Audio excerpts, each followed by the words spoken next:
سلاوێک بە خەم لە گوڵانە کوردستانê تەماشاکەرên هێژا ئەس هۆزان بابانم ئیرۆ 23 گوڵانە ساڵە 2026 لەگەل وەمەش بۆ پێشکەشکردنا خەلەکێکە دن ji بەرنمەیە ڕیا کوردستانê وەک خەلەکên berê تایبەتی ئەم vê carê jî giringî dene ser meseleya pêvajoya aştî û civaka demokratîk bi taybetî li Bakurê Kurdistan û Tirkiye wekî ku di sala 2024 cotmehê de ku dewlet baxçelî yek ji سەرکردێن ئێن ترکانیان ku herî zêde dijî Kurdan bû dema ku hate parlamentoyê û behsa destpêkirina ev pêvajoya çareseriyê kir piştîvena gelek gav hatin avêtin Kurdan gelek gav avêt çek hatin şewitandin PKK xwe fesix kir lê pêvajo di niha da gêiştiye qonaxekî ku êdî gelek alî bi taybetî Kurdan şovekaran çavdêrên siyasî dibêjin ku ber bi xetmandinê ve diçe anguan bêjin dewlet gavên şênber û gavên yasayî navêje her çiqasî ku Kurdan û tevê wêna jî hikûmet jî dibêje ku divê pêvajoya aştî bi pêş bikeve û tu tiştîne ku li hember vêne asteng be lê heya niha gavên pratîkî û gavên şênber nehatine avêtin ji bo gengeşe û nîqaşên zêdetir li ser vê babetê sê mêvanê min heye mêvanê min ê yekê li stîdyo birêz Ferşad Emînî rojnamevan û şovekarê siyasî her wiha li Hewlêrê birêz Remezan Kerîm serokê tevgera Neteweyî Kurdistanê her wiha li dêrka Çiyayê Mazî li Bakurê Kurdistanê birêz Fuad Önen nivîskar û çavdêrê siyasî û siyasetmedar li gel me ye hûn bi xêr hatin kak Ferşad bi xêrî kak Remezan kak Fuad hûn bi xêr hatin destpêkê ji Rêzdar Remezan Kerîm dest pê dikim mamosta pirsa xwe yekê ez ê vêna bikim bi giştî piştî ku 2 sal zêdetir derbas bûne ji ser destpêkirina vê proseyê ku wek proseya aştî û civaka demokratîk ku birêz Abdullah Öcalan lê nav kir her çiqasî ku Tirkan dibêjin pêvajoya Tirkiyeya bê teror lê bi giştî encamên ku niha derketine holê û wekî ku dibêjin hatiye xetmandin hûn bi giştî çawa dinirxînin هێوارە باش baştir gelek spas gelên Kurdistaniya hevalên stûdyo hemû silav dikim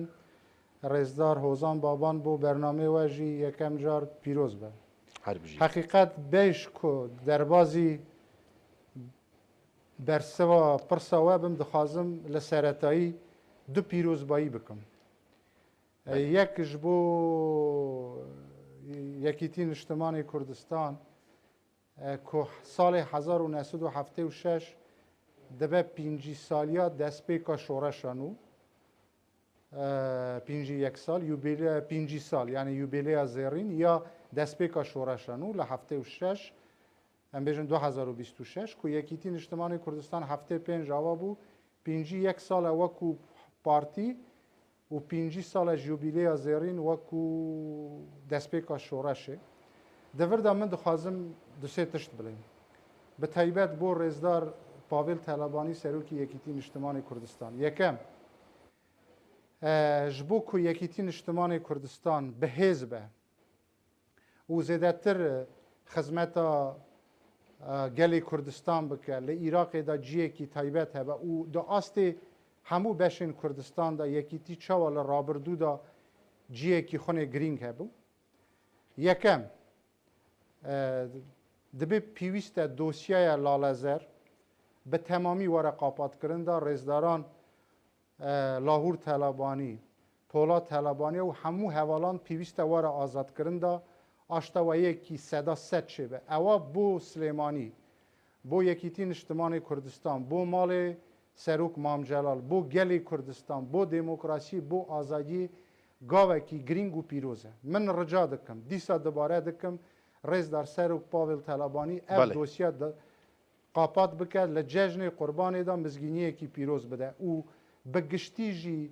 Silêmanî dibe wekû cizîreyekî demokrasî bimîne li ser rêbazê Serok Mamcelal û Dade Hêroxan jî bi rastî heman şêwe di du pêwîst e aştewayekî navxweyî çêbe rêzdaran Mele Bexçiyar Fêrîdûn Abdulqadir Salar Ezîz hejî hemîn yanî yekîtî pêwîst e aştewayekî navxweyî koy giştî li gel hemû endamanê ziwîr bûne yê ku cuda bûne yê ku xwe hê yekîtî zanin دوی آشتوایی که نافخوایی لگل کوی گشتی همو کسی چه به مسئله سیاسیا یکیتی پیگه خون سوسیال دموکرات دوی بهز بکه براستی قینی وکو پارتیه کی سوسیال دموکرات آست خون پر بلندتر بکه مسئله چهارم آخر یکیتی نشتمان کردستان کوی گشتی او سه خاله ملسر گوتن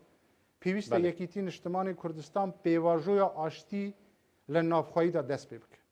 چاوا دولت ترک پیواژوی آشتی دست بکر چاوا استا شام و قامشلو پیواژوی یک دست بکرنه یکیتی نشتمان کردستان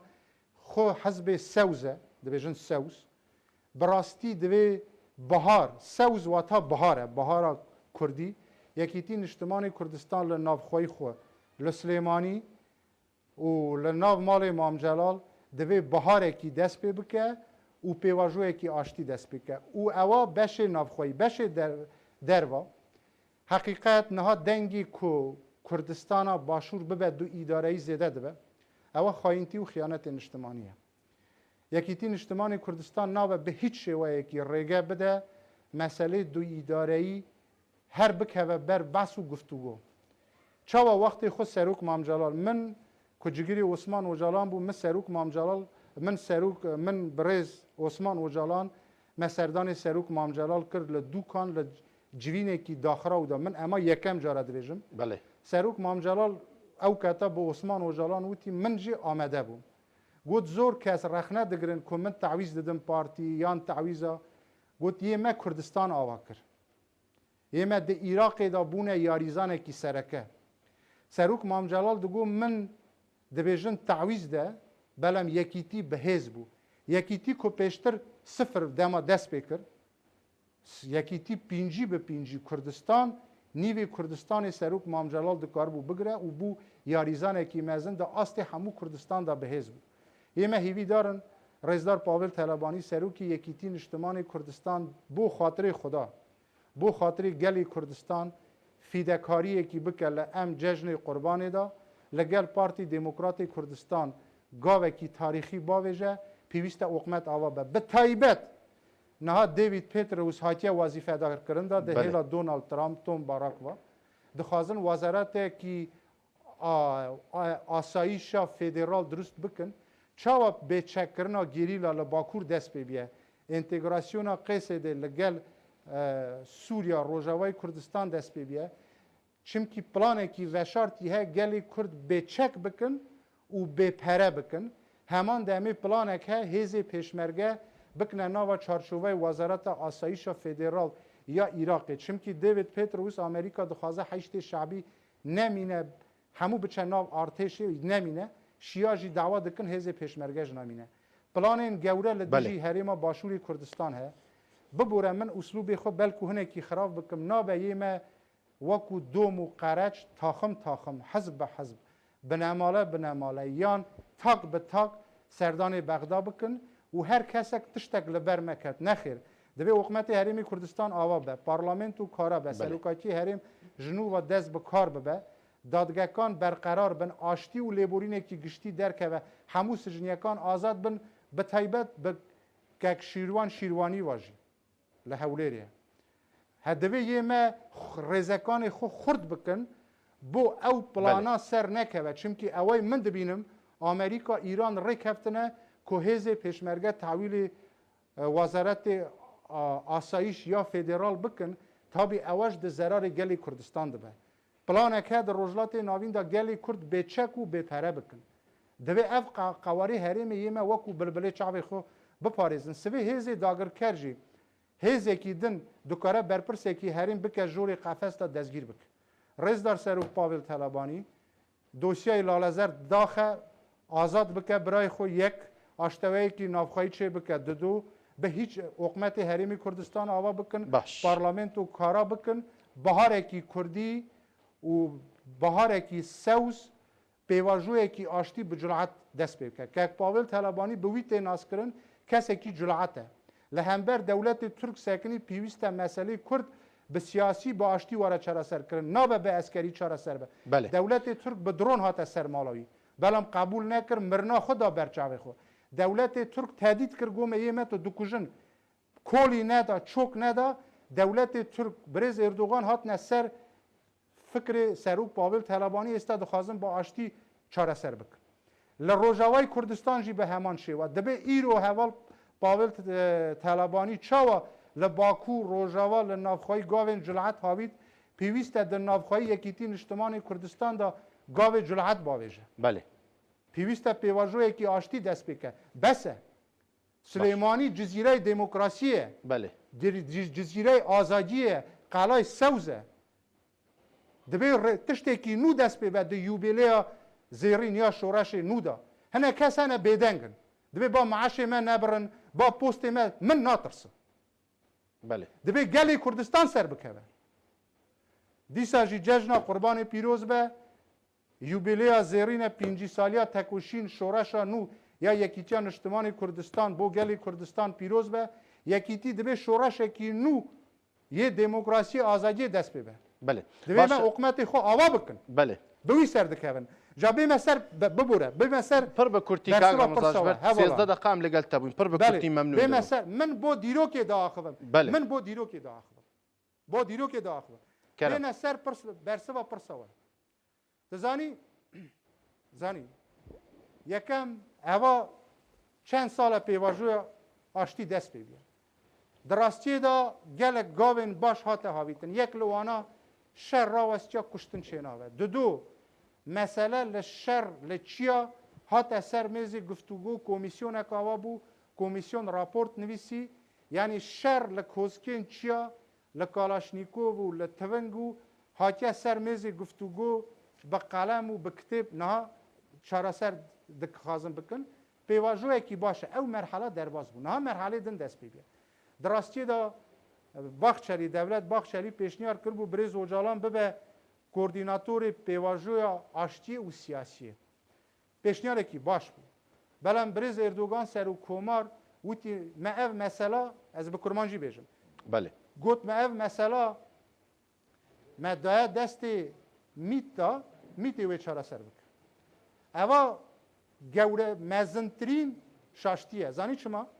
مثلا کردا یا 100 سالی یا 100 سال نه مسئله کی استخباراتیه نه مسئله کی ام بیژن گریدای مسئله میته مسئله کی قانونیه مسئله کی یاساییه مسئله کی سیاسیه جواکیه سیاسیه دیپلماسیه بو به اف مسئله دوی د پارلمانتو دا وره چرا سر کرد مثلا نمونه ماده 42 هه د دستور دولت ترک دا ماده 42 هه گریدای زمان مثلا دبی پیوسته پرورده آخافتن به زمان ترکی بکرن ری نادن زمان دن دبی ماده وره گوهارتن دا زمان کردیش به فرمی وکو زمان ترکی دو ماده 66 دبی هر کسی که لترکیه دجی حمالاتی ترکیه ترکه به هیچ شیوهی که نابه اف ماده 66 دبی وره گوهارتن دا ده ماده که نو دا وره نویساندن her kese ki li Türkiye dijî hemalatî Türkiye'ye belen Türk nîne her kes bi nasnama xwe Kurd e Laz e Gurcî ye yani ev madeya 66 42 girêdayê ziman û nasnameya netewî divê were guhartin da her kesê li Türkiye dijî Türk nîne di wirda Kurd he yadin çar madde sereket li destûrê Türkiye'ye de hene madde yekem divê ev sê mada nayê guhartin nexêr دوی واره گوهارتن دا خود دقیق قرآن پیروز نینه مثلا او چهار ماده دوی واره گوهارتن تمام ترکیه شکلی وی کوماره پایتخت انقره نظام چه لی دوی مادین سرکه دو مادین سرکه واره گوهارتن دا یعنی نابد دستور ترکیه دا هیچ ماده به و خط سور به نی گوهارتن همو ماده قبیل گورانکاری نه بو و او چهار ماده سرکش دوی واره گوهارتن دا ل ترکیه دا دوی کریترین کوپنگان پیش بکون کریترین یکیتی اوروپا د دستور دا مافی کردا گلی کرد وکو نتوکی به زمان خو به ناسنامه خو ناتوی به هبون خود دوی وره قبول کرنده دوی ملی دا گاو نهایی که هاویتن چما باش کاک رمضان از وگرم گلتا به هلبجارتنی وگریده بله از لبورین خوازم از وگرم گلتا از امی پشترا به مسئله کرم سر چاوا جبر از بچم گل میوان دی جزه بچم دیر که لگل ما مصطفوات ونن ما مصطفو بخیر هاتی سپاش بو درفته بنیرینا وا پیواژویا چاره سری نهادا د قۆناغێکی دایە گەلۆم دکارن بێژن بەر بە خەتماندنێکی بە چوویە Pêvajeyek çareseriyê li Tirkiye û Bakur Rojavayê Kurdistanê tune ye. Pêvajoya heye pêvajoyek pirnavo ye. Dewlet dibêje pêvajoya Tirkiyeya bê teror ev dereweke mezin e. Li Tirkiye terör tuneyî ku dawîl terorê were. Ev du sala yê şiddetê û terorê li Kurdistanê bikartînin dewleta Tirkiyeyê dagirker û jenosîdkar e. Kî vê pêvajoyê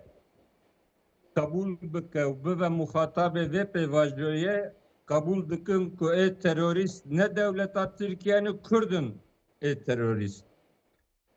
Divî du salî de gelek car milletê Kurd qiyam kiriye lê şertim li Kurdistanê bûye. Tu şervanê me li aliyê Tirkiye bi gotina wan karûbarên terorîstî nekirine. Terorîst ewin,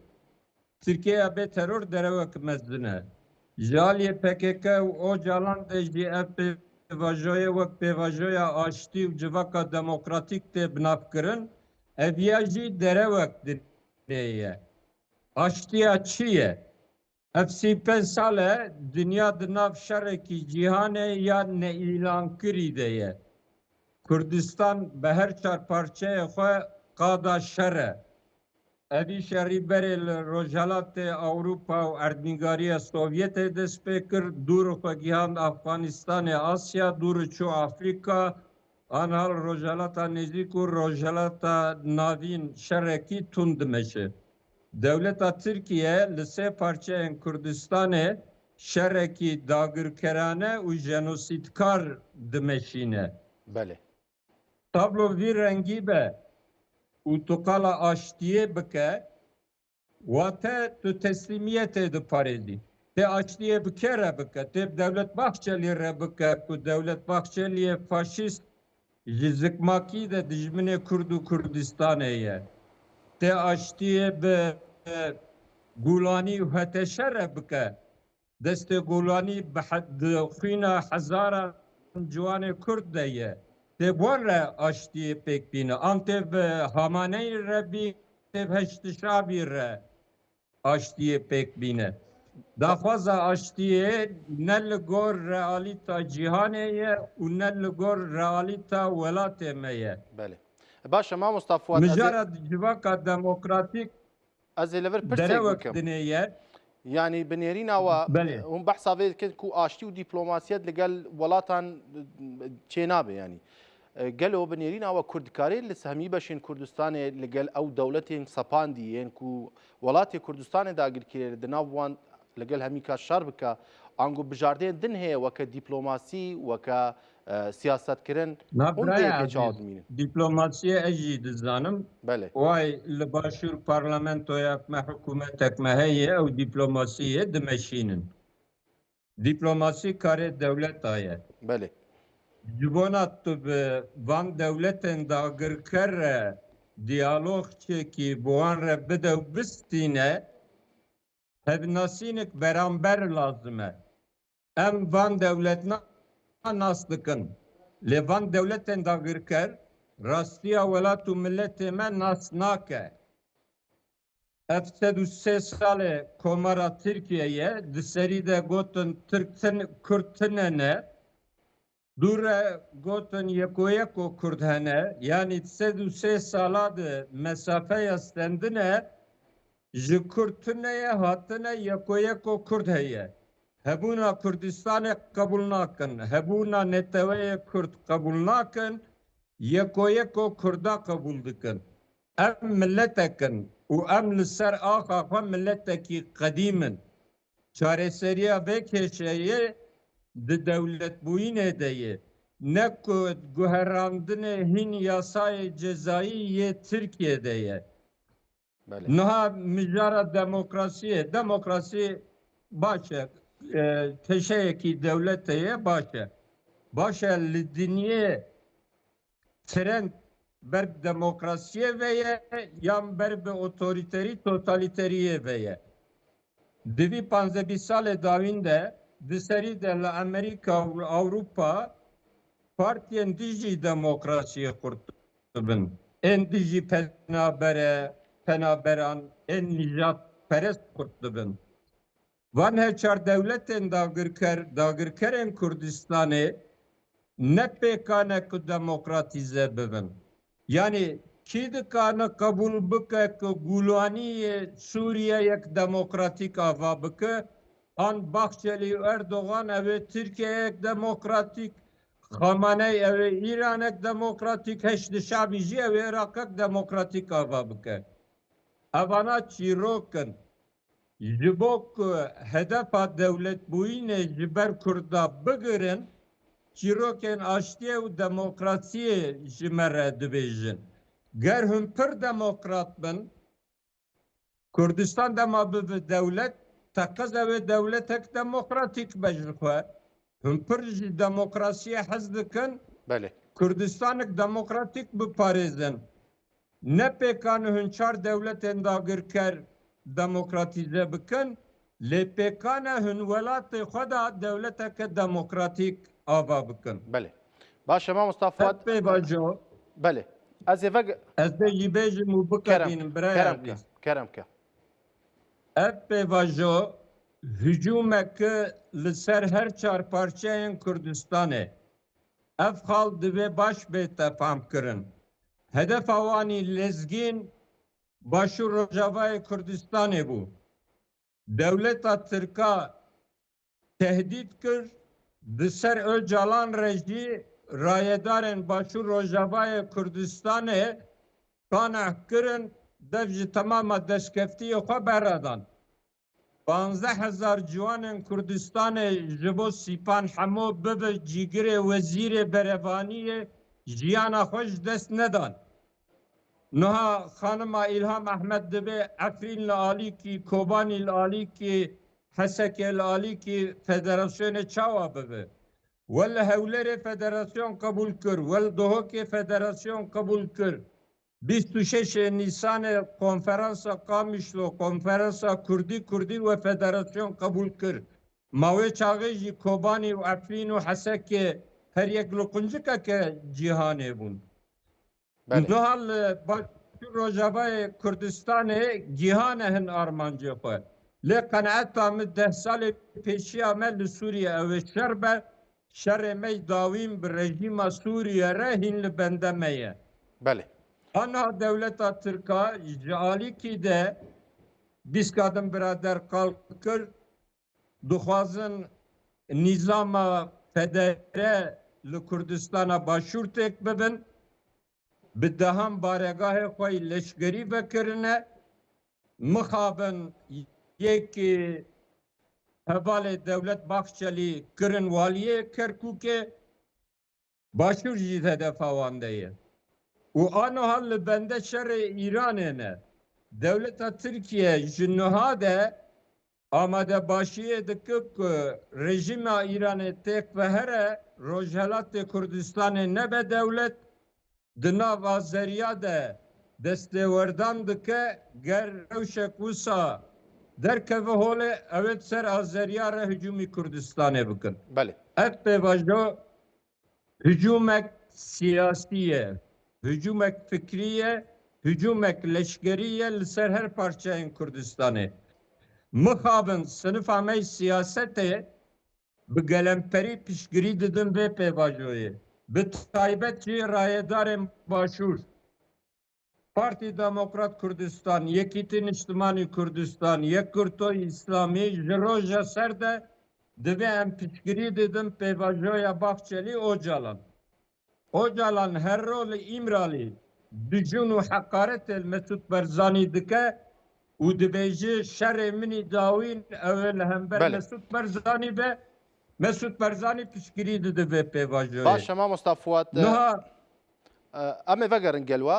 ام زيادتر نقاش باشه. سر في بابتي لي كاك فرشاد جي هي الاستديو از برسياري اللي بكم كاك فرشاد قالي قاليد بيجن اف بيواجو يا قركرنا كردانا نيرينا وا اف بيواجو خالوي ارينيش بو كردان تشبو و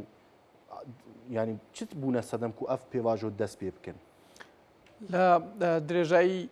شەڕی نێوان کورد و تورکیا بەڵێ بە پێشنگایەتی بزوتنەوەی ئاپۆیی قوربانێکی زۆر بۆ هەردوو لادراوە و ئەتوانین بڵێن ئەمە دووبارە بوونەوەیەکە کە زیاتر لە 40 ساڵە هەردوو لا نەیانتوانیوە سەرکەوتن بەدەست بێنن و لە ناویش نەچوونە بۆیە لە بابەتی دووبارە بوونەوەی ئەم ئاگربەستەوە ئەتوانین بڵین تا ئێستا ئاگربەستێک بۆ نەک پرۆسەیەکی تاو ئاشتی بە گۆڕینێکی تاو بەڵام هەردوو لا پێویستیان بە جۆرێ نەفەسێک تازەکردنەوە هەبوو لانی کەم بۆیە ئەم ئاگربەستەیە کە ئێستا کراوە لە نێوان کورد و تورکیا پێویستێکی هەردوو لا بوو بۆی کە خۆیان تازە بکەنەوە هەندێک هەڵسەنگانی نوێ بکەن بەڵام هەندێک گۆڕانکاریش ڕووی داوە کە قۆناغەکە لەگەڵ بۆ نمونە 2013 جیاوازە و دووبارە بوونەوەی ئەوانە نییە بەتەواوی بۆ نمونە هەبوونی ئیسرائیل و ئەو پلانانەی کە بۆ نمونە نەتانیاهو باسی دەکات دەڵێ سنوورەکانی ڕۆژهەڵاتی ناوەڕاست دەگۆڕین یەکێ لەم گۆڕانکاری گەورانەیە ئەوەی کە لە ئێراندا پێشاتووە یەکی لە گۆڕانکاری گەورەکانەوە من پێم وایە درێژکێشانەوەی پرۆسەی ئاشتی لە باکووری کوردستان و تورکیا گرێدراوی بابەتی ئێرانیشە چون هەردوو لا دەیانەوێت بزانن کە ئایا پێشەوەی کە هەنگاوێنی هەڵبگرن لە ڕۆژهەڵاتی کوردستان و ئێراندا چی ڕوەدا ئایا هەر ئەو شتێک کە لە ڕۆژاوای کوردستان دووبارە بۆ لە کاتی ئاگربەستی باکوورە هێزی پەکەکە توانی یارمەتی ڕۆژاوای کوردستان بدا ئایا هەماش لە ڕۆژهەڵاتیش دووبارە دەبێتەوە بۆیە زۆر بابەتی ناوچەی کاریگەریان لەم پرۆسەیە داناوە کە توانین بڵین دوا کەوتووە بەڵام هەردوو لا بە جۆرێکیش ناچارن بۆەوەی کە ئەم ئاگربەستە لانی کەم تا ئەوەندەی کە شتەکان ڕوونەبنەوە درێژە پێ بدەن لەبەرەوەی تورکیا 3 تریلیۆن دلار زەرەری کردو لە شەڕی پەکەکە 3 تریلیۆن دلار لەوانەیە هەندێک کەس نەزانن چ ڕقەمێک و چ ژمارەی گەورەیە زمانی زانست بە هەژمارە باس دەکرێت بۆیە 3 تریلیۆن دلار نزیکەی بودجەی 10 ساڵی تورکایە و 3 تریلیۆن دلار سێ هێندەی ئەو شەڕەیە کە لە سووریا وێرانکاری دروست بوو هەموو دنیا سووریا وەکو نمونەیەکی زۆر خراپ و مەترسیدار دەبینێ بەڵام تورکیا لە بەرامبەر کووردا 3 تریلیۆن دلار زەرری کردو ینی سێ هێندەی شەڕی سووریا تێچووی ئەم شەڕەی لەگەڵ کورد بووەوە نەیتوانیوە سەرکەوتنیە بەدەست بێنێ بۆیە ئەوەی کە ئێستا تورکیا هاتووەتە سەر مێزی دانوستان و ئەوەی کە کوردیش 40 ساڵی پڕ لە ئێش و ئازار و قوربانیدانی بووە و نەیتوانیوە مافەکانی خۆی مسۆگەر بکە ئەم ئاگربەستەیە ئەگەر پرۆسەیەکی ئاشتی پێک بێ پێویستێکی هەردوو لا بووە جۆری لە شکستی هەردوو لاش بووە و جۆری لە سەرکەوتنیشە بۆ هەردوو لە ئەگە بتوانن ئەم قۆناغە خوێناوی بگوازنەوە بۆ کێبڕکەیەکی سیاسی بۆ هەردوو لا لەوانەیە قازان جێبێ هەر بۆ نمونە لە هەڵبژارنی داهاتوە ئەردۆغان پێویستی بە پاڵپشتی کوردە بۆەوەی کە دەسەڵات بەدەست بێنێ کوردیش لەوانەیە بتوانێت بە ئەو کارتە فشارەی کە هەیەی کە زیاتر لە 10 ملیۆن دەنگەگە بتوانێت زیاتر لە سەڵاتەی دەنگەکان بەدەست بێن 10 ملیۆن دەنگ ئەتوانێت لە هەڵبژارنەکانی داهاتووە بەشێکی زۆر لە یاسای بنەڕەتی تورکیا بگۆڕێ بۆیە ئەمە شتێک نییە بڵین تورکیا خەریکە لوتفێک بە کوردەکە یا کورد خۆی ڕادەست کردووە یا ئەمە سەرکەوتنی نیە بۆ هیچ لایەک لە مامەڵە و دانوستانێکە لایەنێکی براو لایەنێکی شکست خواردو بوونی نیە لە ئێستا تا ئەم قۆناغی کە هاتووە هەردوو لا ئەتوانن خۆشببین ببێ و دەستکەوتیان هەبێ و لە گەڕانەوە بۆشە هەردوو لا ئەتوانن زەرمەندی گەورە بن بۆیە من پێم وایە دەبێت چاوەڕێی درێژخایەن بکەین بڕێ زیاتر تا چارەنووسی ئێران ڕوون بێتەوە چارەنووسی سووریا هێشتا ڕوون نییە لەبەرەوەی ئیسرائیل ڕێگە نادا ئیسلامی ئیخوانی توندڕۆ لە سووریا دەسەڵاتی بمێنێتەوە بۆیە ڕۆژاوای کوردستان شەڕەکە هێشتا کۆتایی نەهاتووە هەموو ئەمانە کاریگەری هەیە و هەڵبژارنی داهاتوو کە ئەردۆغان دەیەوێت یاسای بنەڕەتی تورکیا بگۆڕێ کوردیش دەیەوێت بیگۆڕێ بۆی ئەمانە هەموو کاریگەران لەسەر ئەم پرۆسە ئاشتیە یا ئەم ئاگربەستەی کە تا ئێستا هاتووە دەبێت و من پێم وایە کە لە ئەم قۆناغەیە هەردوو لا ناچارن کە درێژە بم سیاستە بدەن بەڵام ئەوەی کە ماوەی زیاتر لە ساڵێکە خوێن ڕشتن کۆتایی هاتووە خۆی جۆرێکە لە سەرکەوتن بۆ هەردوو لا و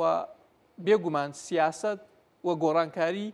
یەک ڕوودا و یەک هەنگاو نییە ڕێگایەکی دوور و درێژە هەر بۆ نمونە ئوروپا دەبینی کە بە سەدان ساڵە لەوێ ئەزمون و خەتا دووبارە دەکرێتەوە بۆ گەیشتن بە دیموکراسی هێشتاش کەس ناڵێکە لە هیچ وڵاتێکی ئوروپای دیموکراسی سەد سەرکەوتەوە ئازادی و مافی مرۆڤ بە تەواوی جێگیر بووە بۆیە سیستمەکان هەندێک کاتیان دەوێت تا بە تەواوی جێگیر بن وەم پێم وایە ئەم قۆناغەکە دەستی پێکردووە لە کۆتاییدا کورد دەتوانن تێدا دەستکەوتی هەبێت. بەڵێ کاک فەرشاد ئەس پرسێک دەم بکەم دەدەما و ئەف پێواژۆ دەست پێ کرد پشتی و پەکەکە خۆ فەسخ کرد هەنێک چەک شەوتاندن مەگەلێک نەڕازی بوونێن دناوخۆیە تورکیا بە تایبەتی مەدید کوردان هەنێک نەڕازی بوون نیشاندان لێ یا سۆسرەت ئەبوو و گەلێک ترکانژی پێ عاجز بوون ینی جۆرە گوتنیک هاتیە کو دەبێژن ینی پەکەکە چما وسا کرد بە نێری ناوە کورد دکاری بوون یاژی بە دیاریکراوی پەکەکە دکاری بوو چ بکە و نەکرد ژبەر و وەک هوند بێژن ئەوە زێدەی ساڵێکە و خوێن ڕشتن نینە و ساحەیە سیاسی حیا ڕادەیەکیش بۆ کوردان بەبووە هەنێک پێواژۆ دکارن دانوستاندن هەبن لێ ئەv ڕەخنە و هێرشێن تند یەن و لەسەر بەتایبەتی لەسەر پەکەکە دێتەکردن دویا بوو چ بکرا بە نێری ناوەکو نەکرد لە ڕاستیدا ئەوەی کە لە ئاستی جیهانیدا زۆر کەس پەکەکە وەکو ئەوەی کە کردوێتی نابینن لەبەرەوەی پەکەکە شەڕی لە بەرابەر وڵاتی کردو کە ئەندامی ناتۆیە و ئەندامون لە ناتۆ واتە پاڵپشتی زیاتر لە 30 وڵات هەر ئێستا رووسیا کە زلهێزیەکی گەورەی جیهانیە لە بەرامبەر ناتۆ ئەوە چەند ساڵە گیری خواردووە ناتوانێت لە بەرابەر ئوکراینێکەوە سەرکەوێت کە ئوکراین هێشتا ئەوەندەی تورکیاش بەهێز نییە و ئەم شەڕێکە کورد کردوێتی بە پێشەنگایەتی پەکە لە بەرامبەر دەوڵەتی تورکیا بەڕاستی گەورەترین فیداکاریەکان و گەورەترین قارەمانیەکان ئەم کاریان کردو بەڵام بێگومان ئەوەی کە نەیتوانی و بە تەواوی سەرکەوێ بە پاڵپشتی ئەو وڵاتانە بووە و بۆیەش شتێکی زۆر گەورە و جیاوازتر نییە کە کورد بیتوانی بە بیکات و پەکەکە نەیکردوێ بەڵام ئەوەی کە ئێستا لە نەوەدەکانەوە پەکە بە پێشەنگایەتی بە ڕێز ئۆجەلان هەوڵی بۆ داوە ئەوە بووە کە سیاست لە خوێنڕشتن و قسەکەی دەڵێن سیاست یاریە بە هێز بەبێ خوێن و شەڕ یاریەکە هەر هەمان یاریە بەڵام بە خوێنەوە بۆیە بەڕێز ئۆجەلان بەردەوام هەوڵیدا کە ئەم یاریە بەبێ خوێن بکرێ سیاست بەبێ خوێن بەڕێوە بچێ بەڵام ئەوەی دەوڵەتی تورکیا بوو کە شتێک قبول نەکرد و ئێستا کە لە بیرمان نەچێت هەبوونی دەمپارتی لە پەرلەمانی تورکیا خۆی بەشێکی گەورە لە هێز و گوشاری سیاسی کوردی دروست کردو بۆسە دەوڵەتی تورکیا خۆی نیوە دەستکەوتێکە کە ئەگەر لە یاسای بنەڕەتی تورکیا گۆڕانکاری گەورە دروست بێ دان بە مافی زمانی کوردی بەخۆ بەڕێوەبەری شارەوانیەکانە کە پێشتر بۆ قەومی لەسەردانراوە و هەندێک بابەتی دیکە ئازادی زینانیانی سیاسی ئازادی ڕۆژنامە و میدیاکان و مافی هاوڵاتی بوونی یەکسان بۆ کورد و تورک ئاوادانکردنەوەی ناوچە کوردیەکان ئەمانە ئەگەر بێت و کاریان لەسەر بکرێ ئیسرائیل لەسەر بکرێ بێگومان ئەتوانێت دەستکەوتی هەبێ و پێویستی بەوەی نەبێت کە جارێکی تر سنوورێکی خوێنین لە نێوان کورد و تورکدا بکێشرێت کە ناشکرێ بەڕاستی لەبەرەوەی بە ملیۆنان کورد چوونەتە شارە تورکەکان و بە هەمان شێوە ئەوان هاتوونە بۆیە ئەوەی کە کورد بیتوانێت بیکردای ئەوەندە بوو و لە ئەم شەڕەشدا تا ئێستا کراوە هیچ لای سەرکەوتوو نەبووە و لەم یاریەشدا ناتوانین چاوەڕێ بین کە یەکی لە لایەنەکان خۆی بکاتە قوربانی لایەنی دیکە بۆیە هەندێک چاوەڕوانی بۆ هەنگاو بە هەنگاوبوونی ئەم پرۆسەیە هەیە من پێم وایە کە ئەگەر لە ساڵانی داهاتووە بەتایبەتم هەڵبژاردن و گۆڕینی یاسای بنەڕەتی تورکیا جێگیر بکرێن ئەتوانێ بەرەو پێشچوونێکی گەورە لە دۆزی کووردا دروستبی ئەتوانێمە یارمەتی تورکیاشدا بۆ ڕۆیشتن بۆ یەکێتی ئەوروپا بوون بە ئەندامی یەکێتی ئەوروپا خۆی توانێ دەستکەوتی زۆر گەورەتر بۆ کوردیش بەدەست بهێنێ بۆیە من پێم وایە کە لە یاریەکانی ڕۆژڵاتی ناوەڕاستە ئەوەندەی کە کورد توانیوێتی هەوڵی خۆی داوە و لەوە زیاتر بەڕاستی لە بابەتی شەڕ و سەربازیدا بە هیچ هێزێکی کوردی نەدەکرا چون ئێستا سەردەمی ئەو تکنۆلۆژیانەیە کە وڵاتانی پێشکەوتوی جیهان بە کوردی نافرۆشن باش گەلێک سپاس ئەس بەگەڕم هەولێرێ 10 دقیق من مایە لێ ئەس پرسێ من هەنێک زیێدە ئەگەر ئەڤڵی مە بکار بن هەنێک کورد بەرسی بدەن ئەس بەگەرم هەولێرێ جەم ڕێزدار ڕەمەزان کەریم مامۆستا بنێریناوە ئەف پێواژەیەک و دەست پێکریە چ مەترسیەکی لە پشت وێنا هەیە ئەنگوان بێژن ئەگەرا کۆمپلۆیەکی هەیەک و ئەف پێواژۆ بە خۆرابینێ لە دژی کوردان دراستیێدا پرسێکی گرینگە یەک ژی سەبەبی جددی پرۆبلێمێکی مەزنە دەبێ پێواژۆیدا باوەری نینە ئەوە یەک دوو دەولەتی تورک ئەف پێواژۆ گرێدایە بە پێشڤەچوونێن هەرەمی مەسەلە چ لە سووریا دقەومە چ لە ئیران دقەومە لە گۆروی لە ناوخواییدا دەخوازە تشتێکی بکە مەسەلەی سیسیا وەکو پێویست هەموو تشت ئەشکەرە نەبوونە گەلک تشت دە پشت پەردەدانە و گاوێن یاسایی نەهاتی هاویتر هەر واژی ئەم vê demên dawî eva yek di roje dîzaynek li nava CHP'da derketiye çimkî CHP di hilbijartina da em bêjin du sê puan zêdetir bû li AK Partî Partî Dad û Geşepê da eva yek du نامزدên CHP وەکو ئەکرەم ئیمامۆغڵو و منسوور یاواش ئەوانە دە بۆ 15 پوانە دەرەجە لە پێش ئێردۆگان بوون هەگەر سەر و کۆمار هەلبژارتنê سەر و کۆماریە بۆ وێ ئێردۆگان خەمە هەری مەزن نەها دە هەلبژارتنê داهاتوودا یان گولانە ماییسا 2027 یان jî dawiya 2027 destpêka 2028 dixwazin hilbijartinekî pêşwext çê bikin. Hem yê hilbijartinekî pêşwext çê bikin, hem ji bo serokkomariyê hem ji bo parlamento. Li ber vî divan hilbijartina da partî AK Partî li beramber CHP hunda dike. CHP hem İstanbul destê xwe de hem Ankara wekû parlamento û wekû serokkomariyê jî Erdogan ser nakeve. Bo vê Erdogan yek jî pêvajoya aştî ev mesela dixwaze li gel Dem Partî rêkeftinekî bike ji bo hilbijartina piştra hinek gava bavêje. Rêkeftinê sêqolî û gava dudiya jî niha nav CHP da dîzaynek çêkiriye serokê pêştir bi rêgeyê dadgehê dîsa hanî ser karniha CHP du serokê xwe nene Ozgur Özel Ekrem İmamoğlu. Ewa di navxwayî da di derva da dixwazin sêgoşeyekî suna ava bikin. Li ser vî sêgoşeyekî suna pişta xwe digde eksenê Ereb û Tirkî. Mesela Misir, Tirkiye, Siûdî. Ew sêgoşeya sina dixwaze ciyê hîlalê şiya bigire û heman demê jî li gel şiya jî bi rêkeftin e. Niha dewletê Türk dixwaze rêkeftina sêgoşeyê suna em bêjin Misir, Tirkiye, Siûdî heman demê jî li gel şiya jî mesela li gel İran di vî şerî da nêzîkî hevdû bûn ji ber du sebeba. Yek li İranê heger pêşveçûnek çêbe li wê heremeka Kurdistan ava dibe. Du li ber dijminatiya İsraîlê dijminê hevbeş İran û Tirkiye İsraîl bi dijminê xwe zanin. Nêzîkbûnek jî pêşveçûnekî baş li gel İran jî heye. Bo vê dewletê Türk ew sêgoşeya suna çi nava xwe da digire? Heger beşê serê bi pantayî hesav bikî Zaxo, Tilafer, Şengal em bêjin bi dirêjayî ber bi Mendelî Bedra Cesen diçe. Zaxo, Duhok, Heskî Kelek, Hewlêr em bêjin tê ber bi Şengal, Musul,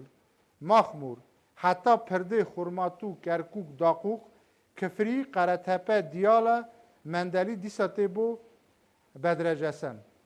Tabii Tilafer jî nav de ciyê xwe digire. Ew mintiqane hemû û bi taybet ew projê wanê mîsekê mîlî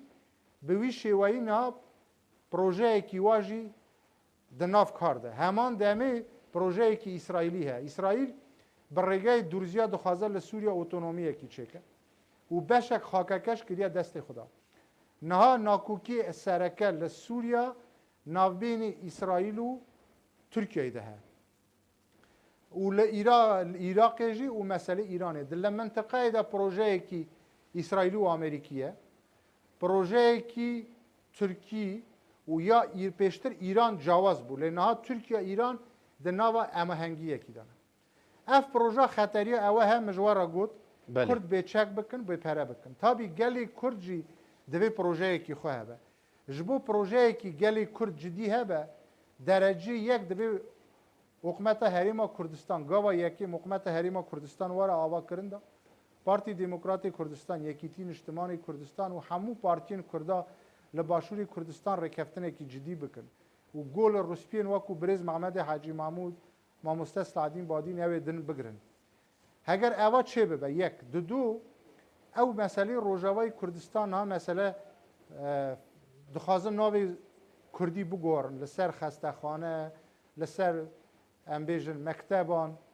û hinek gavên din divê li Rojavayê Kurdistan hilbijartin were kirin da. Li wê jî parlamentoyekî herêmî hikûmetek ha were ava kirin û serokatiya herêma xwe hebe. Heger ev gavana bêne havîtin û piştra jî konferans û kongreyekî netewî çêbe gelê Kurd divê projeyekî xwe hebe. Çimkî Amerîka êsta projeya Amerîka ya George Bush 2003 û pêşewa ew ku di rojlatê navîn da gorankarî were çêkirin dewlet perçe bin herêmên Kurdî ava bin نها او پروژه گوارتن سرده هاتیه کرنده ده سردم ترامپ تا دولت مرکز یعنی عراق دولتکی مرکزی به سوریه دولتکی مرکزی به و اف حریم کردی بله. لروجاوا لباشوری کردستان چک و پره دست خدا نمینه باش بوی او پرسا و که قومپلو دوی مسئله ده راست یاریه که لیم انسان دکاره دور دا سیاست بک بله مثلا نها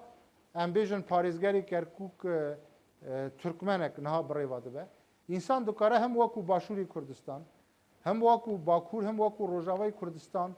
ریکفتنه که لسر برجوانگی هفش لگل ترکیه ایران بکه خب بگونجینه بله. مثلا مادم آمریکا پشتا من ناگره آمریکا خلا حریم برد انسان دکاره به وان دولته را بیجه یه و گاف لسر نمان هیزا گلی کرد نکن هگر نای مل گل اسرائیل و آمریکا ریکفتن دکن باش. دولتا کنها دخوازه لگل کردار ریکفتن استراتژیک بکه اسرائیل بله ایران و ترکیه هگر عقل دولت بکار بینن بو کرد لگل اسرائیل ریکفتن نکن دبی به فلسفه ایدئولوژی قازنج بکه بله گلی کرد جی قازنج بکه ترکیه ایران جی قازنج بکه جبوی دبی اف حرمین کردی بمینن و مافی کردا د دستور سوریه دا و د دستور ترکیه دا واره نویساندن و او باشه مافی کاغ کردا رمضان. د دستور عراق دا بله. جه دوی واره جیب کرن بس به حال است یک دقیقه اول بوزم بله یک دقیقه دم نها کمش بر از میوان سه دیجی تشت پرسه من لدیجی هی منه. از نها کرتی بله سه تشت لدیجی منه جبو گلی کرد وی برونی ام پیام خود بگیرن سه تشت بله. منه لدیجی گلی کرد پوزیسیون خود ضعیفه یک آمریکا سیاست خود استراتژی خود رجلات ناوین گوارتیه دو دولت هرمی ترکیه عراق سوریه ایران پیوندی خود باشن دولت سوریه د سردم بشر اسد تا آخر همه کی د برجوانگی کرده دا بود چما اسد وکو شیطان لحمو دنیا هاتبو قدغه کرن کس مرحبا نددا زیادتر تعامل گل کرده دکرن لنها یک حاکیه سوریه سر حکم به ناو امبیژن احمد شارا دولت دنیا لگل تعامل دکن اود ضراری ما گل کرده عراق جی امبیژن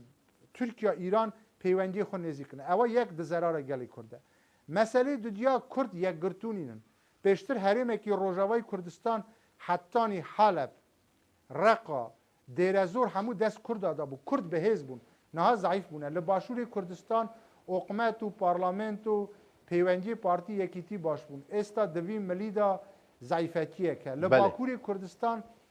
گلی کرد پیله کی نتوی خورد ها بس دم پارتی وکو بریز محمد اوجالان رخنه کی توند کرد من پشگیری بریز محمد اوجالان دکم دم پارتی د مسئله آخفتنا زمانی کردی دا د مسئله دعواکاری زمانی کردی دا دوی دعواکاری کردستانی کردانه دا دوی خو به حزب که ببورم مسئله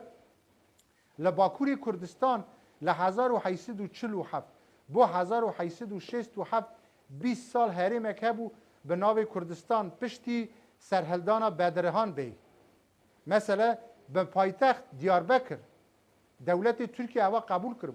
بله. لپشتی وی د قانون و بلگه زمان مصطفی کمال آتاتورک یه سرطایی دا ناو کردستان درباز بود لباکوری کردستان حریمک لزمان عثمانیا پیشوی به ناو کردستان هبو دوی او مسئله کردستان رسمی وکو جغرافی دوی نه انکار کرنده بله دوی نه انکار کرنده بروی کردستان ایالتی ناو کردستان دخوازن قدغه بکن اوا شاشتیه کی گله کی مزنه هر وا مسئله زمانی کردی اگر اف سه تشتا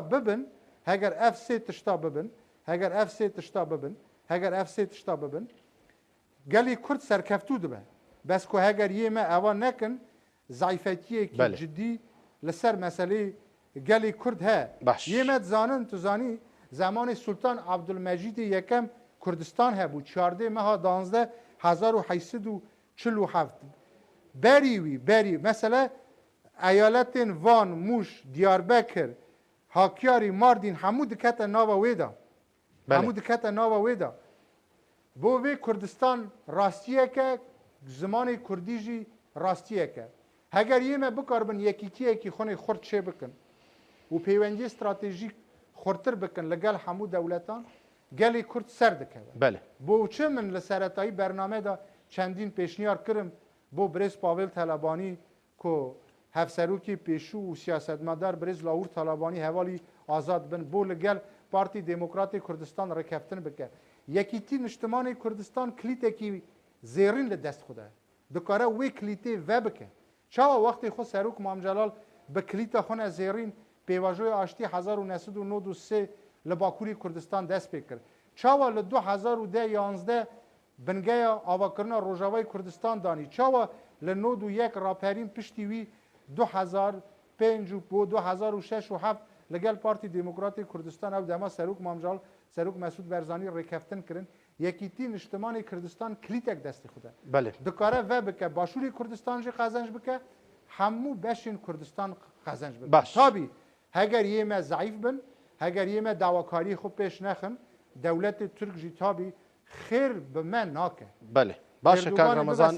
گلک سپاس جبر دمی من نمایا یکم وی دنگی کرد بکار بینه پشترا وی کردارا بیجه جوارا تشتک نما باش اول لسر ما دیمینه یمه چند بهز بن چند بخورد بن باش دستی و ساق بی کاک فواد از پرسا داوید من کم نما از قبول ناکم کاک فواد لیبرین خوازم yani ger ku her şey başvuru henüz sonra bir peyviyanat tabo çıban mın kır yani. بله Konkala bakur dikin uhum başvuru şvaradı peyvin. پرسا داوی از Ez بکم ne بنێری to ناوە awayî باش کاک فواد پرسا داوی از بکەم لەسەر وێک و بنێری ناوە کورد دەوێت چی بکەن vê قۆناغێدا Yekem kesicme negoti bira PKK dev silahı ber ne de. 26 sale wan ji xol dijî dewleta Tirka şerekî wan tune şerê wan dijî Kurda il Başûrê Kurdistanê il Rojavayê Kurdistanê. Duyem ew biraderê me dibêje her du alî jî gelek zayiatan lawaz bûn lewma ihtiyaca wan ji nefesê heye ev ne rast e. Kala nizanim çend trilyon Bele. dikin dewleta Tirka vî şerî de nexesiriye. Artêşa Tirka şer nizanî bû bi şerê Kurdistanê artêşa Baş, xwe ka- fêrî şer kir Mamosta artêşa Fuad, xwe em li ser modernîze kir. بله em li ser axaftinê ev dû naxifin pirsa min ev e bi nêrîna we di niha da divê gelê Kurd çi bika divê qonaxê hestiyar da Niha hedefa siyasî yan partî saziyên Kurdistanê divê Kurdistanek serbixwe kirtî be. Yek ji tengeparçeyî rizgar bibin. Başûrê Kurdistanê sedî hîjdeyê Kurdistanê, sedî heştê û heştê û dudê Kurdistanê li derveyê wê ye. Du, bo van hedefên stratejîk divên yekrêziya siyasî neteweyî pêk bînin. Sisê divê tu carî hêviya wan ji dewletê dagirker ve tune be. Tu ihtimala em bi dewleta Tirkiye re, dewleta Îranê re hevkarîk stratejîk bikin tune ye. Vana dijminê me ne. Li dinyê em dikanin bi her dewletê re tifaka çêkin lê milletek bi dagirkerê xwe re tifaka çê nake. Açara esas hedefa vê pêvajoyê ew bû. Dewleta Tirka dî rojhelata nêzik û navîn ji nuh de dîzayn dibe. Gotin ev dîzayna nuh ew ê dewleta me jî têk bibe. Kurdistanê derkev ser dika dîrokê ji bo pêşî li Kurdistanê bigirin ev pêvajodan dest pê kirin. Ocalan û Baxçelî ji Kurdara dibe dijminê we İsraîl û Amerîkayê. بله Boçi vê dibe ji bo em dijminê xwe esasî nebînin vê dibêje. Divan hevdîtinê İmralî Dawîn de dibêje ku Amerîka, İsraîl û rayedarên başûr ew ê Başûr Rojavayê Kurdistanê jî bikirina herêmek federe mi destê werdayê mi ji hevalar gotî vekşe mi pêşî li vê operasyonê girtiye. Niha Amerîka li herêmê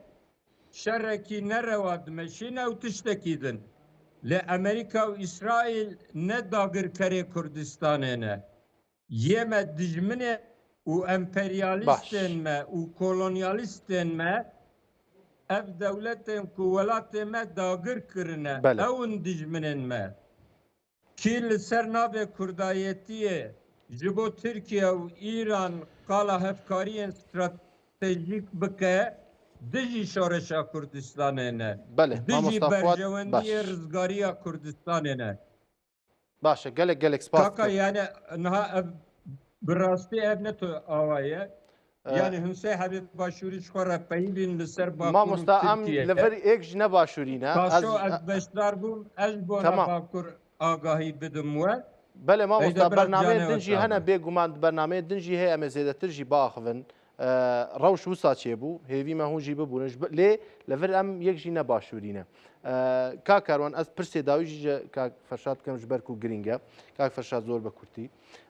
Eger ev şerê Amerîka û İranê biqewime, carek din şer çêbe binêrîna te çi bandorî li ser pîvajoya aştî li Bakurê Kurdistan û Tirkiye dike. ئەو بابەتە زۆر گرێدراوی ئەوەیە کە لە شەڕەکەدا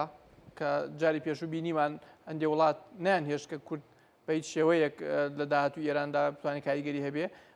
ئەوە گرێدراوی ئەوەیە کە ئایا بۆ نمونە ئێران وەکو بەشدارە سەد لە کوردستان دەکشێتەوە یان نا ئایا وڵاتانی دیکە بۆ وڵاتانی ئەوروپا و ئەمریکا و ئیسرائیل دەیانەوێت هاوپەیمانی کوردکەن یان نا بەڵام بە ئەگەری زۆرەوە کورد لە هەر ئەگەرێکدا لەمە خراپتر نابێ و بۆیە لە گۆڕانکاریەکانی داهاتوی ئێراندا پێم وایە کە لەوانەیە وەکو باشووری وەکو ڕۆژاوا کورتوانێ هەرێمێک بۆ خۆی دروست بکە و ئەوە ئەتوانێت بەڕاستە و خۆ کاریگەری بەهێزیە بۆ هەموو بەشەکانی دیکەی کوردستان دروست بکە و پێم وایە لەم قۆناغی ئێستادا گرنگترین کارێک کە هەر کوردێک لەباری ئەخلاقی وەنەتەوەییەوە ئەرکێتی دروستکردنی یەکێتی نەتەوەیە لە نێوان هەموو حیزب و هەموو پارچەکانی کوردستانە ڕۆژێ لە کۆبانی ڕۆژێ لە ئامەد ڕۆژێ لە سنە ڕۆژێ لە سلێمانی ئەمانە هەر کاتێککە پێویستیان بۆ کورد دەبێ بە یەک دەنگ و یەک هەڵوێ پاڵپشتی بکە ئەم ساڵ لە سلێمانی نمونەی زۆر سەرکەوتومان بینیوە پاڵپشتی ڕۆژاوە وەم پێم وایە کە لە هەر بەشێکی کوردستان کە کورد پێویستی بێ ئەگەر ئەو ڕۆحی یەکێتی نەتەوەیە دروست بێ بێگومان کورد تا ئێستا لە سەختین ڕۆژەکانی خۆیان بووە لە داهاتوە ڕۆژ و مێژوویەکی زۆر باشتر بەخۆیەوە دەبینێت. باشە gelek سپاس فەرشاد ئەمینی ڕۆژنامەوان و بەڕێز ڕەمەزان کەریم سەرۆکی تەفگەرە نەتەوەیە کوردستانی وەروەها بەڕێز فواد ئۆنەن چاودێری سیاسی و نویسکار لەگەڵ مە بوون. تەماشاکەرێن ئازیز و هێژا ئەم دوی ئاوایژی هاتن داویە خەلەکا بەرنامەیە خوا هەیە خەلەکێکردن شاد بەختەوەر ئازاد بژین.